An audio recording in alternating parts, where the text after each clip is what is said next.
the smaller clips, what happens is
all right, let's go. Let's go. We have Michael Terpin in the house. So, everyone out there, Michael doesn't really need an introduction, but just in case, if you grew up in the era of Gen Z creators telling you how to get your Lambo, well, that's why you don't have a Lambo yet. Introducing to you Michael Terpin. He is called the Godfather of cryptocurrency because CNBC once called him Crypto Godfather. And for very good reasons. He's also an author. His book is on fire right now. And I highly recommend everyone to check it out. I've been mentioning his books in all my previous live streams. The Bitcoin Super Cycle, you should get one as quickly as you can because there you would understand the four seasons of Bitcoin. I'm in no position to to introduce you the book, but I have Michael with us. We will let him do it. Michael, he is one of the few That's the people who book. that's the book, Bitcoin Super Cycle. I need to Beautiful get the hardcover available on Amazon or in bookstores. Nice. So, in 2021, during the bull run, Michael was one of the first people to warn that Bitcoin could go through another painful leg down. And everyone were like, "Nah, no way, Bitcoin is going to like $100,000 back in 2021. But we know what happened. A lot of people didn't want to hear it back then, but that's how it played. And right now, he's been saying for months that Bitcoin has a downside left, another downside left. Even in our last stream last week, he said 60,000 is the possible downside. But, Michael, you said about October, but turns out for some reason we are early. What's happening in the market right now? And welcome to Aura8. Happy to be back. It still can be in October. If you look at 4 years ago, I mean, history, doesn't exactly repeat, but it sure rhymes. And 4 years ago, we went below the 200-week moving average, which so far, 4 out of 4, every halving has marked the beginning of the end. So in other words, you keep going down, down, down. You go below the 100, the 50-week moving average at first, and then you have another lower low, and it go below the 100-week moving average. And then when you go to the 200-week moving average, it means you basically wiped out the average gain for the entire last cycle, the entire last 4 years. That's usually the end. And that was the end of the downturn after the first halving. Because you had 100x up and 85% down, your average was different, right? So in other words, it ended up going down from 1,200 all the way down to $171. And it needed to go that low because, again, a year earlier, it had been, in the double digits. It had been, and I don't mean double digits with thousands after, I mean double digits like $11, right, at the start of 2013. So, but when it hit that in 2015, that was it. And then you had a year and a half of a painful, slow recovery. That was actually the longest cycle, I believe, going back until, you didn't reach even 1,000 again until the start of 2016. And the high was at the end of 2013. So, covering across 3 actual years. So 4 years later, you had a similar thing where you hit the 200-week moving average. And again, there it had gone up from that, pain going to zero, blah, blah, blah, 170. If you bought anywhere under $250, you did incredibly well because it then went all the way up to 19,800 in the next bull run. And of course, people are foaming at the top, saying it's going to be 50,000, but that's when you needed to have been selling. And because then it collapsed down to, again, the 200-week moving average. That was at the end of 2018, about a year later. And, that ended up only lasting a couple of weeks between the time it hit the 200-week moving average and then hit the ultimate bottom, which is about 3,200. This last time, it actually took quite a bit longer, and it first hit the 200-week moving average in June, like almost the exact same time as this time, except here we hit it in June 2nd, and I believe it was June 13th when I hit it 4 years ago. And so, but unlike the prior cycles where it was immediate and that was the bottom when you hit it in 2015 and it lasted a couple of weeks in 2018 and 2022, it actually stayed down there for 5 months. It just kind of wavered around. I mean, it got down, it went up a little bit again, and it went down again. And then the final flush was in November, early November, and that was right around the same time as FTX. So I think we could still have a final flush in October, and a lot of it depends on the macro. In other words, we have now fulfilled the condition of going down below the 200-week moving average, which we did not in February, even though we went to a lower price of 60K. The average back then was 57, whereas now it's like 61 and change. And so those are important numbers. So we now could be nearing the bottom this month. And a lot of it depends on two things. Number one, how much lower we go from here. We are right now just barely holding on to 60,000. I'm looking at my phone and it's $60,068. So as soon as we go to like 59.9, that's going to trigger a lot of technical traders. And the next, resistance level is around 55. And we'd be looking at the 300-week moving average is around 54. And, last time was the only time that we actually got down to the 300-week moving average. In other words, wiping out 6 years of gains on average. And that was when we hit the FTX levels. And then, one thing that told me that this was indeed the start of the end, aside from the 200-week moving average, is we did not bounce back sharply like we did at 80K and at 60K in February. You always have these like V-shaped recovery bounces when you're not done with the cycle. Now you go in, everybody's not talking about, oh my God, I'm so happy to get in at such and such. Now most people are saying, I guess crypto wasn't that good anyway. I better sell everything. And that happens at every bottom. And, you can wait until all the destruction's done, or you could look at, if we're below the 200-week moving average, that has always been a good time, even at the top of the 200-week moving average. Who wanted to buy at $200 in 2015? Who wouldn't have wanted to buy at $3,500 in 2018? And who wanted to buy even at $20,000 in 2022? And so I think you're going to look back and say it's 60,000. Even if we go down into the 50s or 40s, which I think 42 is probably our worst case, unless it wicks down to 39. But you're seeing people now talking about, Peter Schiff says it's no support until 20K. Mike McGlure of Bloomberg said it could go down to 10K. So, this is similar to 4 years ago when everybody was like looking after FTX about would it get down to 5,000. The way we are moving right now, and especially with the Zcash thing, we actually have a special guest with us. And I would. By the way, we just hit 59. Ouch. Okay. So we have a very special guest Live. with us. Live at 59,000. I'm going to bring up a guest. I'm waiting for him to turn on his camera, and I hope he can hear me. Okay, so we are going to bring up Vishal from Mumbai.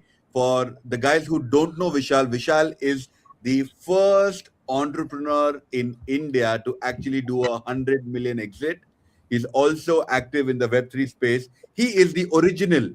He is the OG poster child of startups in India, much before we had the Flipkarts, much before we had the Zomatos and the Swiggis. That is Vishal there. Vishal, thank you for joining the live stream. Hi, Vaibhavv. Hi, Michael. How are you doing? Doing great. Looks like we have a very, very crazy day up ahead, right? It's already 59. Yeah, well, we have our position set. We're buying, at 60 and under, and just position sizing it, so we still have some dry powder if it goes into the 40s. But I would not be disappointed if I loaded up at everything under 60, because when you figure that next high is going to be, I think worst case 180 and best case 450, depending on if the super cycle effect kicks in with supply shock. But let's say an average of like maybe 240, 250-ish.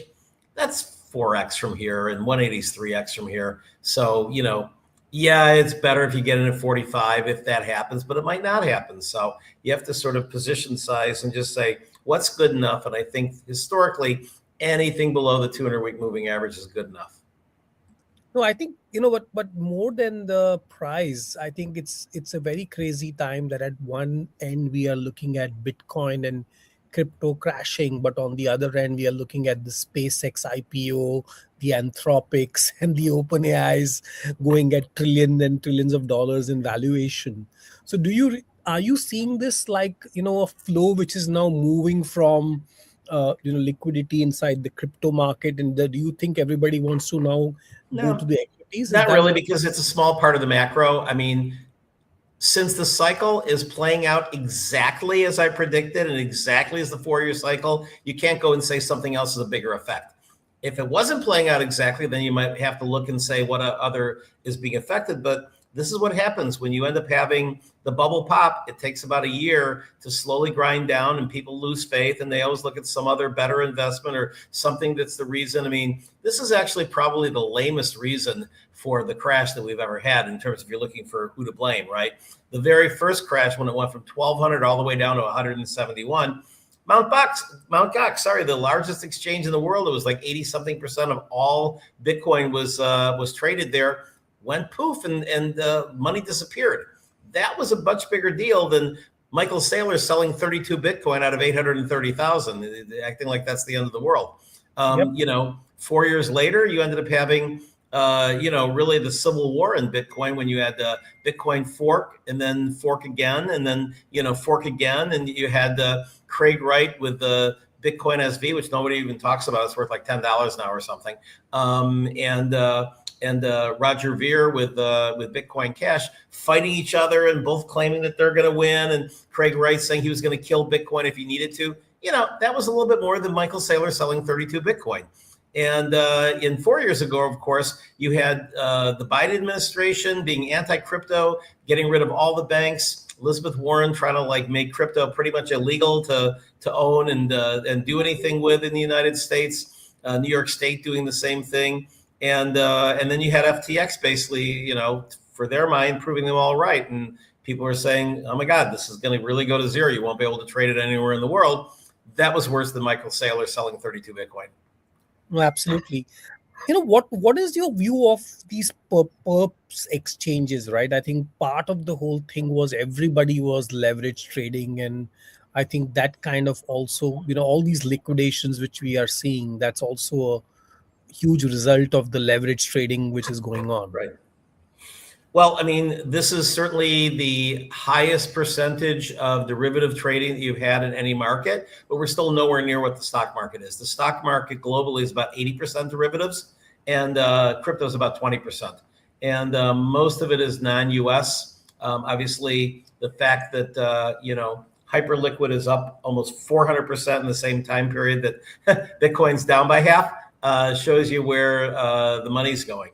And, if you're very risky, but if you're good at shorting with giant leverage, you can make a lot of money. You could short something that goes down 5% and make a couple of 100% because you're going in at 50x leverage. You can also get wiped out very easily. But this is, this is what these cowboys of the Wild West of the crypto sphere are dealing with. And it's not most people. It'll certainly get bigger every time. I think one thing that is causing the dip right now is so many pundits. And literally, I was on a panel in Hong Kong at Consensus Hong Kong. I was on a panel in Miami just earlier in May, Consensus Miami, and I was on a panel at the Bitcoin conference in Las Vegas. All three times, I was the only person on the panel who said we were going to continue into a bear market. Everyone else said, that's ridiculous. The bottom was in February. We're going to go up from here. We're going to be $250,000 by summer, by fall, whatever. It's always up from here because institutions don't sell. And of course, now we see that, Michael Saylor sold a little bit, but, he largely is not selling. But the largest part of the institutions everyone's banking on is the ETFs. ETFs are not institutions buying for their own account. They're retail, typically dumb retail, first generation retail, who tends to panic buy at the top, FOMO in, and then panic sell at the bottom. And you can see the 4.5 billion or so that's come out of the ETFs in recent weeks shows that is not the cushion that people thought it would be. And, it'll stop. And we still have an awful lot more in that didn't panic sell. It's 50 something billion net that's still in the ETFs. It's not like it's going to zero. Otherwise, we would be down a lot lower. But, it's certainly not providing the cushion that prevents us from going down to, say, if we followed exactly what happened in 2022, which is extreme, but it could happen, we'd be coming down around, I think 41K is the 300-week moving average. Ouch. The entire industry and everybody out there, pay attention to this, because the guy who is actually on the screen telling us this, he has been through multiple cycles, and he also has a book. Please show us your book again, Michael. I think everyone should grab a copy. Vishal, please order the book. It's called The Bitcoin Super Cycle. It is available on Amazon. I will drop a link soon. A lot of people are asking, will Bitcoin go to 50,000? Michael, before we answer that question, let's talk about Zcash. Zcash has dropped 40% in one day. People are going ballistic over this. It's a 4-year-old bug that people could have created fake coins, right? Arthur Hayes dumped his Zcash when he openly went on to say that I am holding on to Zcash, I am holding on to Hype, but then he puts out a tweet saying that he's dumped it. Well, Hype is very different, of course. Hype doesn't have any of the issues that Zcash does. Basically, this is about a flaw being found by Claude that Opus, I think 4.8 or something like that has been fixed now. And I guess maybe fear that another flaw will be found and could collapse it. First of all, you have to remember that Zcash is a much smaller market cap than Bitcoin, right?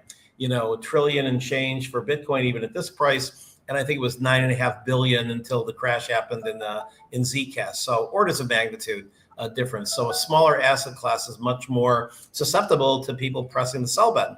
Plus, when it went from like 600 to 300 and something, in a short period of time, that was like exponentially higher than it was a year ago, and it was like $20, right? So I think people saw bad news and said, I'm gonna go and take my profits, or they just looked at the charts and said, a lot of people just, one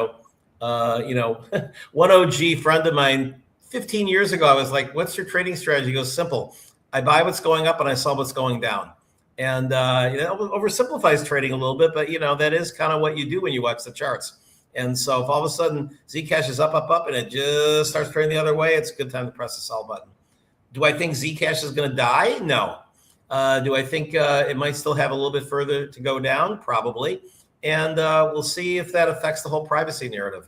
If all of a sudden it loses its lead to someone like Monero or Dash, or whether it's a good time to buy it now and it's still in the long-term bull mode, considering its small market cap relative to Bitcoin.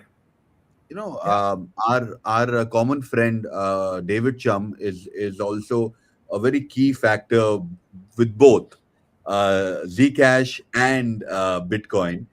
So that is something that we that has common. However, with the retail investors, right, who actually kind of drive the market, or perhaps right now they don't even drive the market, but they are involved in this, and it is affecting them. What is your bit of suggestion going out to the guys out there who perhaps are 18, 19, have invested about $50, which perhaps must be a lot of money for them? What is your piece of suggestion to them going out? Who invested $50 in Bitcoin in 2018? No. I'm saying the retail investors right now are panicking. There are these smaller. Yeah, they should not be panicking, because they should look at the cycles. Volatility can be your friend if you understand it. If you don't understand, you think just like you wake up and whatever happens is completely random, then you can think, well, gee, if it's random, tomorrow it could be zero. But, again, the 4-year cycle is not dead. It's stronger than ever. It doesn't mean it'll be forever for the entire, 33 cycles, 132 years of the history of Bitcoin being mined. But it sure is looking like it's on track to do the same thing it did 4 years ago, which means you don't panic sell at the bottom, you buy. One of the wealthiest families in the world, if not the wealthiest, is the Rothschild family, right? They started the big banking empires in Europe. The patriarch, Lord Rothschild, a couple of hundred years ago, is the one that said, you must buy when there's blood in the streets, even if it's your own blood. And it's true. I think he also said something like, you buy when there's cannons firing and you sell when there's trumpets. And the liquidity is there because retail dumb money does the opposite repeatedly. They do it in the stock market. You saw them do it with gold and silver. I didn't hear of anybody other than gold bugs talking about gold until it hit all-time highs, and they're like putting all their money in at $5,600, thinking it's going to be $20,000 by the end of the year. It's hopium, right? And it's not based on facts. And everything that I read about is based on True. Vishal, you are a founder in West. Michael, you formed the first angel network in cryptocurrency. Are we going to see further delays in terms of getting startups funded or getting their first check in this current market? Oh, absolutely. I mean, this happens. I said years ago that when Bitcoin gets a cold, altcoins get pneumonia. And it's true. And venture funding tends to follow cash flows, right? It does that in the stock market too. You end up getting a lot of venture funding when the stock market's on fire and everybody's going public and M&As are happening. As soon as that stops, then all of a sudden the investment banks aren't taking people public, which means that the venture funds don't have the handoff to the IPOs. And they don't have the M&A, right? And so that happened. You saw that happen when liquidity dried up during the Biden years. And Trump all of a sudden opened up the window for, obviously some of these gigantic IPOs now. And but in crypto, when you have a bear market, my friend Brock Pierce once said, bull markets create bullshit and bear markets bear fruit. You want to build in the bear market. You want to sell in the bull market before the bubble pops. And investors understand that. Most venture funds are out there raising money when it's frothy because, again, dumb money, retail, even some, smart retail that just wants to go in and get into a hot asset class. And they're switching asset classes or they're diversifying into a new one. They're like, oh, the metaverse, or whatever is being talked about as being the hot new topic. I want to put some money in there. And the smart VCs, they raise at the top of the bubble, but they don't deploy until the bottom. Because when they're deploying, when they're raising money and everything's frothy, they turn around and some startup that hasn't even shipped a product yet is asking for $100 million valuation. You'll find that same startup, if they're not out of business, happy to get a $5 million valuation before they got a product in this market. And that's just reality. I'm seeing it myself. I mean, I just invested in a couple of companies at sub $10 million valuations that were at least as promising as things that I was offered even a year ago at $200 million valuations. And now let's talk about over $1 billion in long positions have got liquidated the last 24 hours. Now, this is not a new thing that we're seeing. We have seen this time and over again. What is something that you think the retail traders have not learned, like a lesson that they haven't learned? Well, it's a risky game if you're doing it. You live by the you live by leverage, you die by leverage, right? I mean, you can't just expect to go unpunished if you're just going perp after perp after perp at 100x leverage. You're gonna make. I mean, you make one bet once in a while. I mean, a friend of mine who runs a fund that I'm involved in, he didn't do this for the fund, sadly, because he thought it was too risky, but he did it personally. He called me up the day that Trump was being elected, and he's like, "How's it look? Does it look like Trump's going to be elected?" And I said, "Yeah, I think it's in the bag." And he said, great, I'm going to go and put 100x leverage on Dogecoin. And he was right. Doge went up when Trump got elected, and he cashed out and made a lot of money. So, little bets like that are, based on sort of like not inside information, but just sort of like a perspective that maybe other people aren't getting, can work once in a while. But if you're just constantly, doing that kind of leverage based on just where the charts are, you're going to be wrong enough that it'll wipe you out. Yeah. You should go ahead if you have. I think the only other point I also wanted to make is right now the flavor of the season is AI. So a lot of money is now chasing all kinds of AI startups. There was a time when Web3 was in vogue with all the investors, and all the major funds had specific groups investing in Web3 and crypto. Today, I don't see that same amount of focus. It's all moved towards. I would disagree with that in the sense that most of the funds that are investing in AI are not from a bucket that they're switching from crypto. If you look at Andreessen Horowitz, they're putting most of their money into these new funds in AI, but they just created the largest crypto fund ever. It's like $5 or $6 billion just for crypto, and they're not deploying it very quickly, but they have not given up. I mean, I'd say that if you add up all the crypto funds in the world, I mean, it's still at or above the levels that they were 4 years ago for sure. And so, and even a year ago, because again, a lot of the raised at the top of the bubble and they have not deployed yet. And so the one that did it the wrong way was the DATs, the digital asset treasury companies. Most of them ended up like raising when the market was hot in July. I was at the SALT conference in Jackson Hole in July. Oh my God, every single meeting that anybody was buzzing about was how do I get in a DAT? How do I get in a DAT? And they're all getting into these DATs that, went out and went up to like 6-7 times NAV. And then when the market turned, they collapsed to where they're now trading below NAV.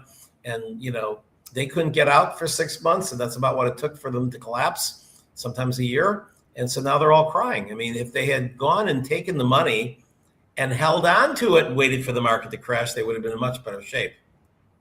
Yeah. Also, one question I had, and again, I'm just wondering that why would Michael Saylor sell even 30? And, the signal which he gave, I think it was not about the small amount he sold. I think so. It was real simple because he had explained it in his earnings call, and he had explained it on a lot of different interviews.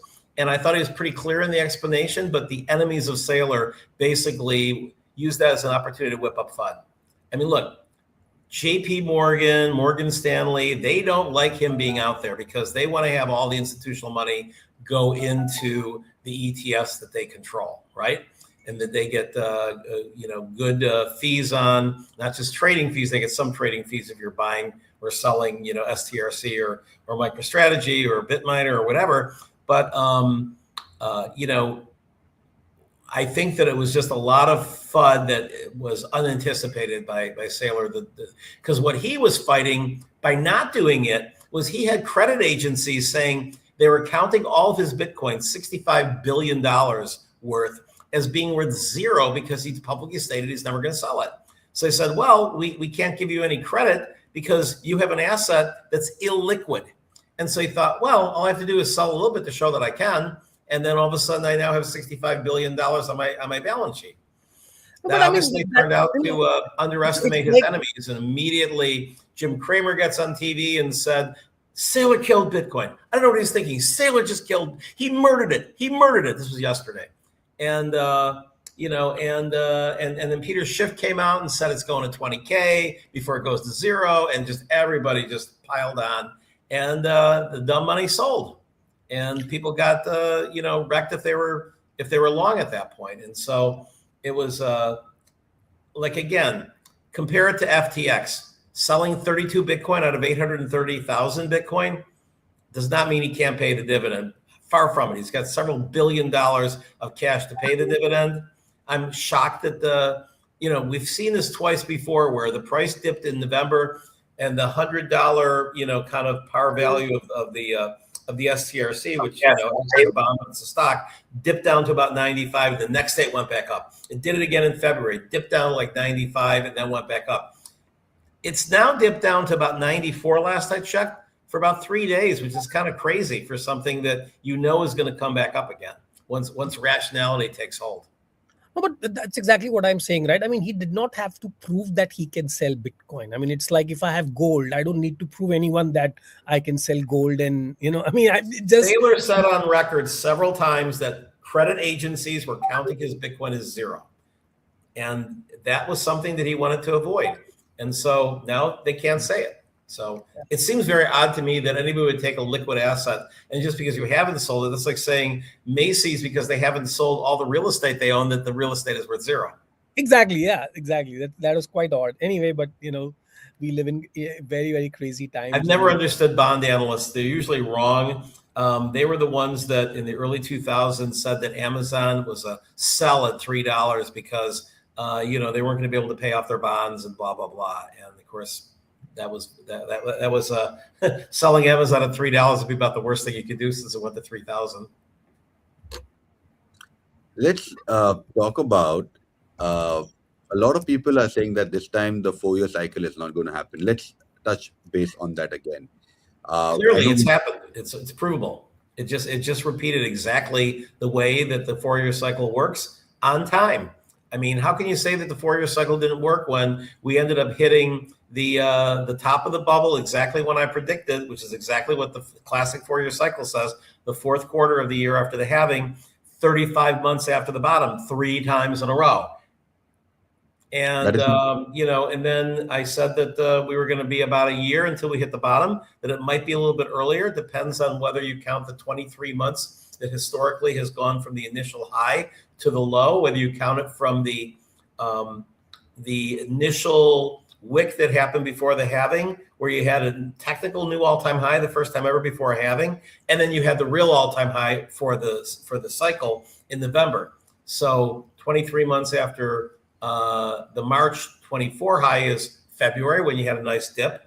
And I still think that the most likely bottom is going to be, even if it's not much lower than now, is going to be in October, and that's 23 months after November. And if it ends up happening in June, that's like a hybrid of the two. So I don't see how anybody can say that the 4-year cycle is dead when it played out exactly the way it did 4 years ago and 4 years before that and 4 years before that. Let's talk about the macros here. The strong job numbers that have scared everyone. Do you really think that we are going to keep seeing macro events like these move the market hard, or will Bitcoin eventually decouple more? I think macro always has an effect, but it's usually less of an effect than the actual halving dynamics themselves. I was on a panel a few years ago when someone said, oh, I think interest rates are more important than the halving. If that was the case, we'd still be around $10,000 Bitcoin, because that's where it was when the interest rate started, rising rapidly. And that didn't happen. The halving dynamics are the most important thing, supply and demand. So far, Satoshi's been right. He said, that as long as the amount of new money coming into Bitcoin every 4 years is higher than the amount of new coins being mined, which gets cut in half every time, so it's very small of an effect now, then the price has to go up. And 100% of the time it has. $12 first halving, $670 second halving, $8,700 the third halving, and $64,000 the fourth halving. And the next time it's going to go up. And it goes up a little bit less each time, diminishing returns, but it's been 100% going up.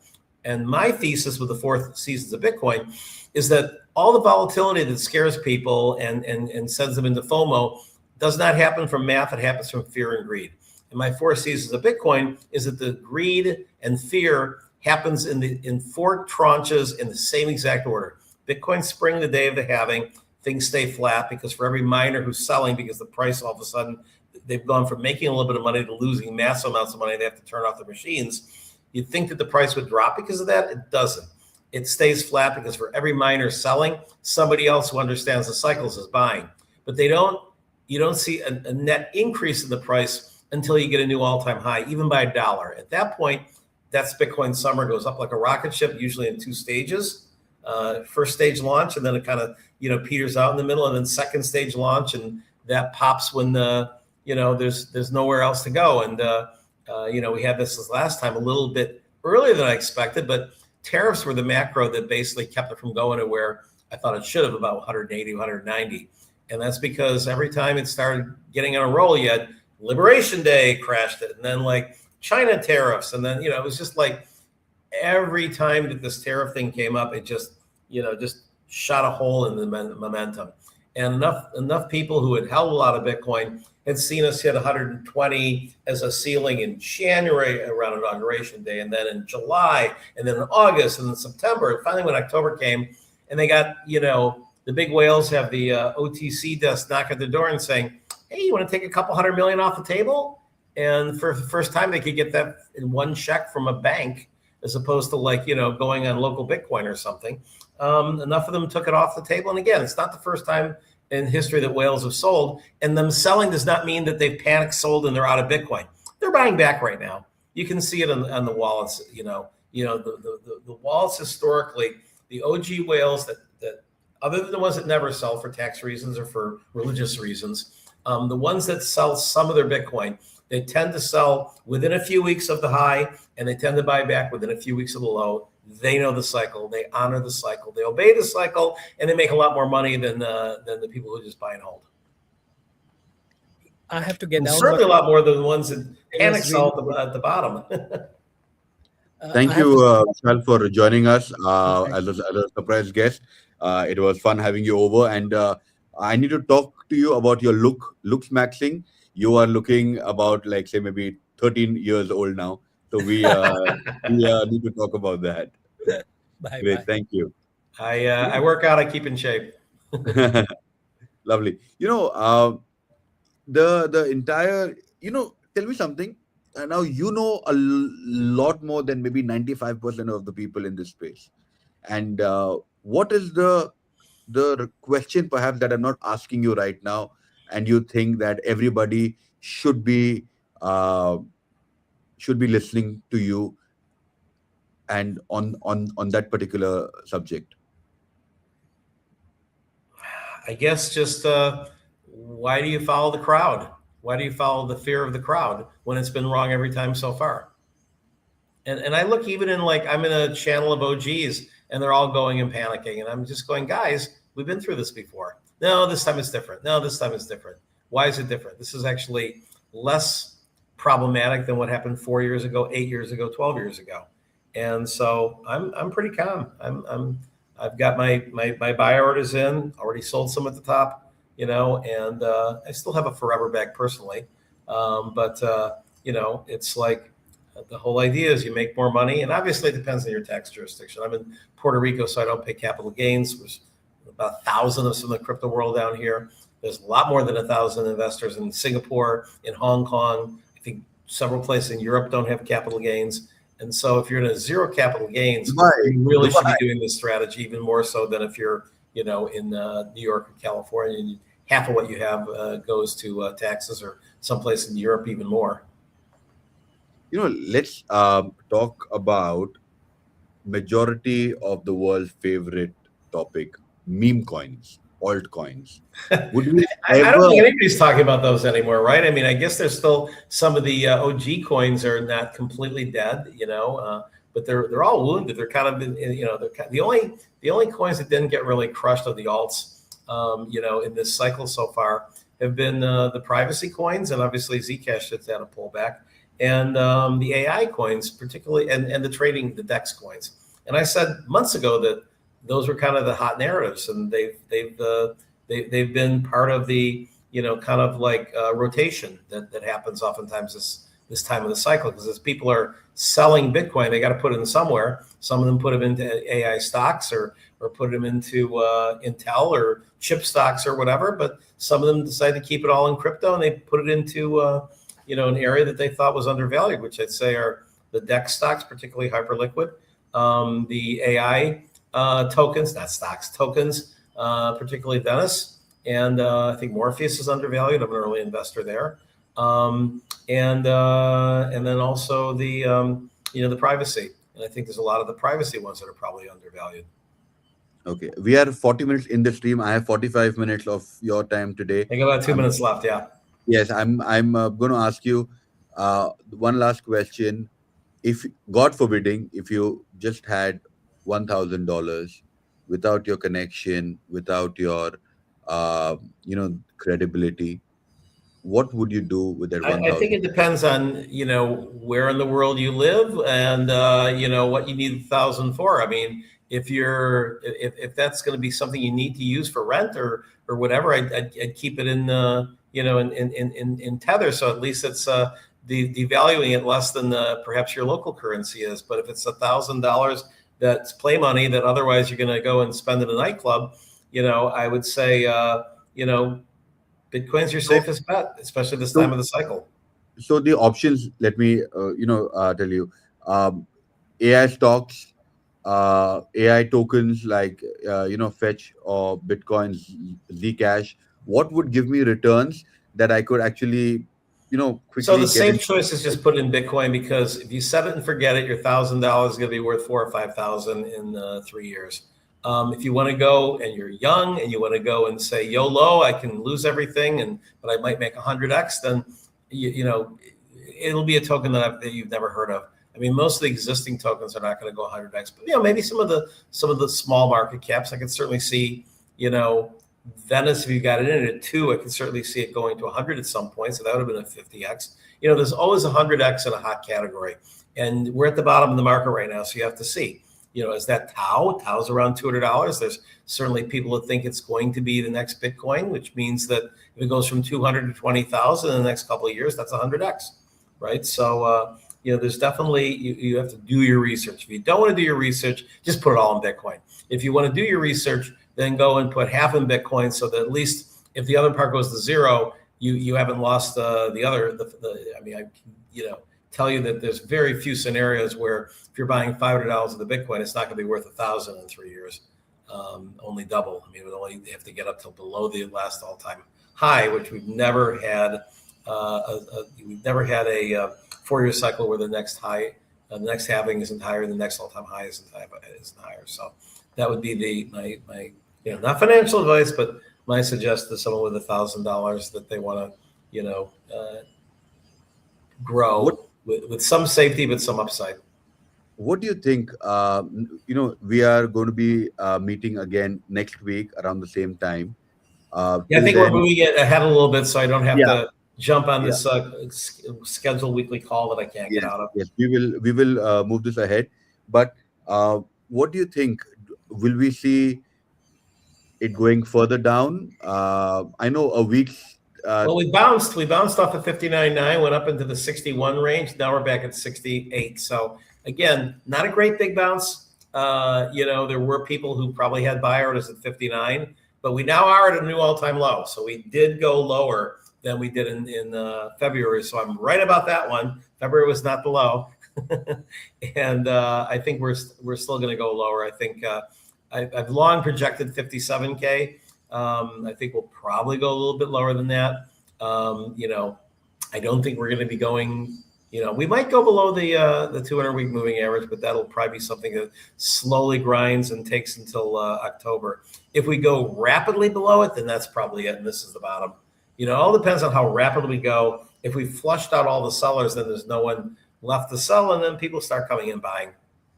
What's your prediction for next week this time? What do you think approximately? Are we going to bounce back like a couple of thousands? What do you think it's going to look like? I think the most likely path is that we get down to maybe 55, 56 as a low, and then maybe bounce off of that a little bit. But, we certainly could just as easily be at 65, and it doesn't mean that I do not think in any situation that we're going to just like roar up from here and be in the 70s or 80s. I just think that we're capitulation is when you don't have a quick jump. And that's what we're starting right now. So, Michael, thank you so much for your time, guys. Everybody watching us, remember that Michael Terpin is the guy who has seen every cycle very clearly. CNBC, I think, right? Called you. CNBC called me the Godfather of Crypto. Yeah, Yes. yeah, the Godfather of Crypto. So when he is saying, the entire world listens to him. So don't panic, stay calm, and carry on. Shit happens. I will see you on Monday. Monday we are going to have Mo, the Animoca Labs head, who will help you create your first agent and help you deploy your first agent. So we'll see you on Monday. And Michael, thank you so much for your time. Okay, thank you. It is always amazing, having you over. And we miss Joyce and Sarah, but I love your shirt. I need to get one of that. Got it in Hong Kong. I'll try for another cool one next week. Cheers. Take care. Thank you so much. All right. Bye-bye.